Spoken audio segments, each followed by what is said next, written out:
Concedo a palavra ao deputado Daniel Coelho pela liderança, 3 minutos.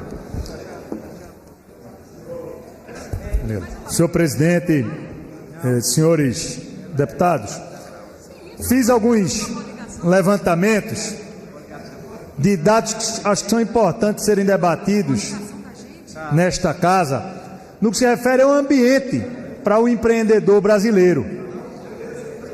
A Câmara dos Deputados, o Congresso Nacional, mas também as câmaras de vereadores e Assembleias Legislativas, além do direcionamento político de governantes nas últimas décadas, criaram no Brasil um dos ambientes mais hostis ao empreendedor. Nós temos, só para ter uma ideia e fazer um comparativo, hoje o empreendedor brasileiro, ele gasta 2.038 horas por ano para tentar cumprir com a burocracia tributária, fazendo com que o país tenha o maior gasto de tempo para que você cumpra com a burocracia tributária no mundo. Entre 2000 e 2010, em um processo que só piora isso, a Câmara Federal e as Assembleias Legislativas produziram 7.517 leis e decretos que terminam interferindo de uma forma ou de outra exatamente na vida do empreendedor. O Fórum Econômico Mundial, classificando 140 países do mundo, coloca o Brasil na posição 139, penúltima, na facilidade em cumprir requisitos regulatórios e administrativos do governo. A Endeavor, que é uma instituição independente que faz a análise da competitividade brasileira, fez levantamento mostrando que esse ano, atualmente, 39% das empresas brasileiras têm alguma pendência, seja ela tributária ou judicial. A mesma Endeavor mostra como é difícil fechar uma empresa. 18% das empresas brasileiras já não estão mais em atividade, já não compram mais nada, já não vendem mais nada, já não faturam e mesmo assim continuam abertas pela burocracia até para você poder encerrar uma empresa.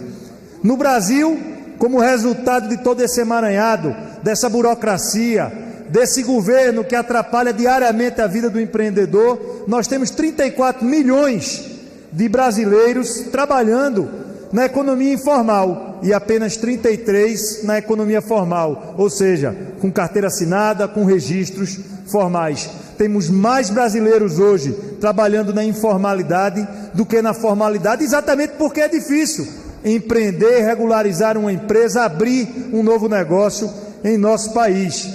A Constituição brasileira tem mais de 64 mil palavras, a maior do mundo, 8 vezes maior do que a americana e 300 vezes maior do que a japonesa.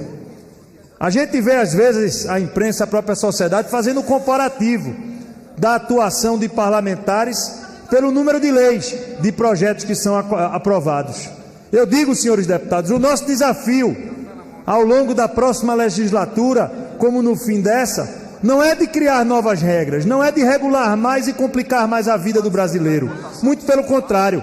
Se nós passássemos aqui os próximos 4 anos, todos os dias votando para desfazer leis que hoje só atrapalham o povo brasileiro, nós não daríamos conta em transformar o Brasil em um ambiente de empreendedorismo real. Nós precisamos fazer uma mudança de perspectiva dentro do parlamento, seja ele o nacional ou os parlamentos locais. Não dá para todo dia a gente estar criando uma lei que depois tem repercussões em atrapalhar a vida do cidadão. Precisamos simplificar a vida do empreendedor. Precisamos pensar no pequeno empreendedor, que termina gerando mais de 70% dos empregos do nosso país e que só tem um Estado que cria dificuldade, que cria problema, que vai atrás sempre para tentar impedir que novas ideias, que novos empreendedores criem oportunidades em nosso país. Então falo aqui em nome de todos aqueles que defendem e que acreditam que é através do empreendedorismo, do pequeno e do médio empreendedor, que nós podemos salvar a economia brasileira, gerar empregos e tirar o nosso país da crise. Que esse parlamento entenda a mensagem, que o governo eleito entenda a mensagem e que nós possamos criar um ambiente de negócios onde esse país saia da crise, onde os empregos formais voltem a acontecer e onde a gente consiga de verdade dizer que o Brasil superou essa página que foi escrita não de uma vez, mas ao longo das últimas décadas, dos últimos anos, aonde criou-se cada vez mais leis que impedem o empreendedor florescer e fazer com que seus negócios deem certo. Muito obrigado, senhor presidente, pela paciência com o tempo.